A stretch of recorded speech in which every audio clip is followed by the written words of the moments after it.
వీరనారి చాకలి ఐలమ్మ మహిళా university vice chancellor సూర్య ధనంజయ్ గారి అధ్యక్షతన యూనివర్సిటీ నూతన భవనాల నిర్మాణము, అదేవిధంగా దర్బార్ హాల్ పునరుద్ధరణకు సంబంధించి 500 కోట్ల రూపాయలతో అంతర్జాతీయ మహిళా దినోత్సవ సందర్భంగా ఒక పండుగ వాతావరణంలో 6500 మంది సోదరీమణుల సమక్షంలో ఈ కార్యక్రమాన్ని నడుపుకోవడం చాలా సంతోషకరమైన శుభదినం. ఈ కార్యక్రమంలో నాతో పాటు హైదరాబాద్ పార్లమెంట్ సభ్యులు అసదుద్దీన్ ఓవైసీ గారు, హైదరాబాద్ ఇన్ఛార్జ్ మినిస్టర్ మిత్రుడు పొన్నం ప్రభాకర్ గారు, హైదరాబాద్ మేయర్ గద్వాల విజయలక్ష్మి గారు, డిప్యూటీ మేయర్ గారు, రాజ్యసభ సభ్యులు, శాసనమండలి సభ్యులు, శాసనసభ్యులు, ప్రభుత్వ ఉన్నతాధికారులు, అదేవిధంగా యూనివర్సిటీల వివిధ తెలంగాణ రాష్ట్రంలో ఉన్న వివిధ యూనివర్సిటీల వైస్ ఛాన్సలర్స్, ముఖ్యంగా వీరనారి చాకలి ఐలమ్మ యూనివర్సిటీ విద్యార్థినులందరికీ మనస్ఫూర్తిగా అంతర్జాతీయ మహిళా దినోత్సవ సందర్భంగా శుభాకాంక్షలు తెలియజేస్తున్నా.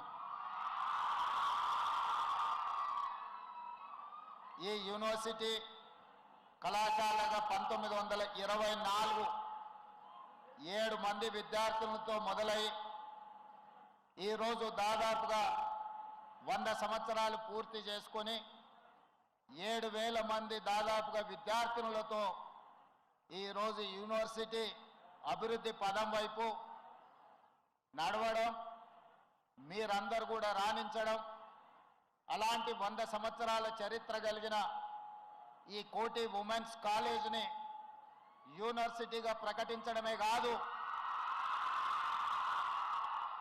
పోరాటానికి, పౌరుషానికి, గడీలకు వ్యతిరేకంగా పెత్తందారి పోకడల మీద వీరోచితంగా పోరాడిన తెలంగాణ పౌరుషాన్ని ప్రదర్శించిన వీరనారి చాకలి ఐలమ్మ పేరు పెట్టుకోవడం ఇది తెలంగాణ ప్రతిష్టకే ఒక గొప్ప కీర్తి. ఆనాడు ఘడీలకు, దొరలకు, నిజాంలకు వ్యతిరేకంగా పోరాట స్ఫూర్తిని ప్రదర్శించిన ఒక వీర మహిళ పేరు మీద ఈరోజు యూనివర్సిటీని ప్రారంభించుకోవడం, ఆ యూనివర్సిటీకి చాకలి ఐలమ్మ గారి పేరు పెట్టడమే కాదు, ఈ 100 సంవత్సరాల చరిత్ర కలిగిన యూనివర్సిటీకి 500 కోట్ల రూపాయలు ఈరోజు అభివృద్ధి పనుల కోసం నిధులను మంజూరు చేయడం నాకు చాలా సంతోషాన్ని, చాలా ఆనందాన్ని ఇచ్చిన ఈరోజు మీ అందరికీ నాది ఒకటే విజ్ఞప్తి, అంతర్జాతీయ స్థాయి యూనివర్సిటీలతో మీరు పోటీ పడాలి. ఈరోజు ఆక్స్ఫర్డ్ కావచ్చు, స్టాన్ఫర్డ్ కావచ్చు, ఇట్లాంటి అంతర్జాతీయ యూనివర్సిటీలతోని మా వీరనారి చాకలి ఐలమ్మ విద్యార్థినులు పోటీ పడి డాక్టర్లుగా, లాయర్లుగా, ఇంజనీర్లుగా, ఐఏఎస్లుగా, ఐపీఎస్లుగా వివిధ హోదాలలో రాణించడమే కాదు, శ్రీ రాజీవ్ గాంధీ గారి కన్న కలలు మహిళలకు రాజకీయాలలో రిజర్వేషన్లు ఉండాలి అని మొట్టమొదట స్థానిక సంస్థలలో మహిళా రిజర్వేషన్లను నాడు తీసుకొచ్చిండు. ఆ మహిళా రిజర్వేషన్లలో భాగంగానే హైదరాబాద్ మేయర్గా గద్వాల విజయలక్ష్మి గారు ఈరోజు మీ ముందు ఉన్నారు. స్థానిక సంస్థల నుంచి చట్టసభలలో మహిళా రిజర్వేషన్లు తీసుకురావాలని రాజ్యసభలో ఆనాడు శ్రీమతి సోనియా గాంధీ గారి నేతృత్వంలో రిజర్వేషన్లను అమలు చేయాలి అని బిల్లు ఆమోదించి ఈ మధ్యకాలంలో లోక్సభలో కూడా మహిళా రిజర్వేషన్ ఆమోదం పొందింది. రాబోయే ఎన్నికల్లో అది శాసనసభ కావచ్చు, పార్లమెంట్ కావచ్చు, 33% మహిళలకు అసెంబ్లీలో లోక్సభలో సీట్లు ఇచ్చే పరిస్థితి వస్తుంది. ఖచ్చితంగా 33%లో మీరు ఉండాలి. మీలో ఉన్న నాయకత్వ లక్షణాలను పెంపొందించుకోవాలి. ఈ తెలంగాణ రాష్ట్రానికి, దేశానికి ప్రజాప్రతినిధులుగా చట్టసభలలో మీరు అడుగు పెట్టాలి అని నేను బలంగా ఆకాంక్షిస్తున్నాను. ఈ దేశం అభివృద్ధి పదం వైపు నడవాలి అంటే మహిళల భాగస్వామ్యం పెంచాలి. ఈ దేశానికి ప్రధానమంత్రిగా శ్రీమతి ఇందిరాగాంధీ గారు, రాష్ట్రపతిగా ప్రతిభా పాటిల్, లోక్సభ స్పీకర్గా మీరా కుమార్, ఈ విధంగా చెప్పుకుంటూ వెళ్తే 25 సంవత్సరాలు కాంగ్రెస్ పార్టీ అధ్యక్షురాలుగా శ్రీమతి సోనియా గాంధీ గారు మహిళలు బలమైన నాయకత్వాన్ని అందించిన చరిత్ర ఈ దేశానికి ఉన్నది. మహిళలకు అవకాశం వస్తే నిరూపించుకోవడం. ఈరోజు తెలంగాణ రాష్ట్ర చీఫ్ సెక్రటరీగా శాంతి కుమార్ గారు ఉన్నారు. మీ ఎడ్యుకేషన్ సెక్రటరీగా యోగితా రాణా గారు ఉన్నారు. ఈరోజు మహిళలకు ఎవరికి అవకాశం ఇచ్చినా, అది ఐఏఎస్లు కావచ్చు, ఐపీఎస్లు కావచ్చు, ప్రజాప్రతినిధులు, మంత్రులుగా కావచ్చు, ఈరోజు మా క్యాబినెట్లో సీతక్క గారు కావచ్చు, ఎవరికి అవకాశం వచ్చినా మహిళలు తమ నైపుణ్యాన్ని ప్రదర్శించి తమ యొక్క చిత్తశుద్ధిని నిరూపించుకొని ఆదర్శంగా ఈరోజు నిలబడుతున్నారు.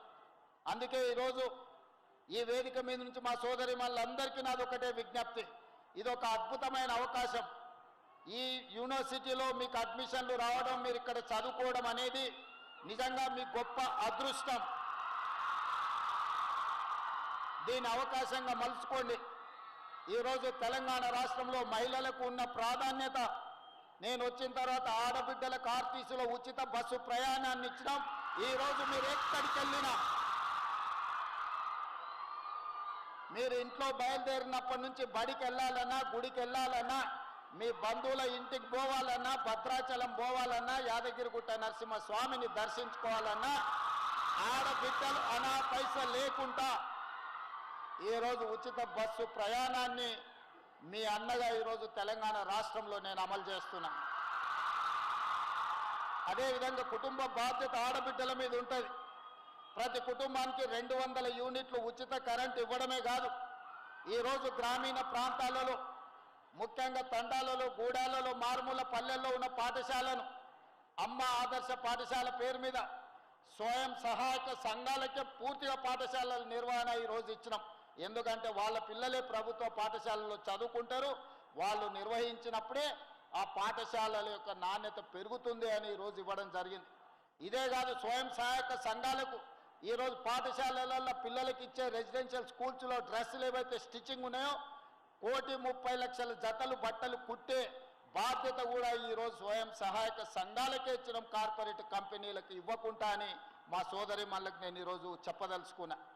ఈరోజు ప్రభుత్వం వైపు నుంచి ఆడబిడ్డల్ని వంటింటి కుందేలుగా కాదు, ఆడబిడ్డలు కూడా ఎంటర్ప్రినర్స్గా రాణించగలుగుతారు, వ్యాపారాలు చేయగలుగుతారని ఈరోజు ఆర్టీసీలో మా పొన్నం ప్రభాకర్ గారి శాఖలో 1000 ఆర్టీసీ ఎలక్ట్రిక్ బస్సులు స్వయం సహాయక సంఘాలకు కొని ఈరోజు మనం అంకితం చేయబోతున్నాం.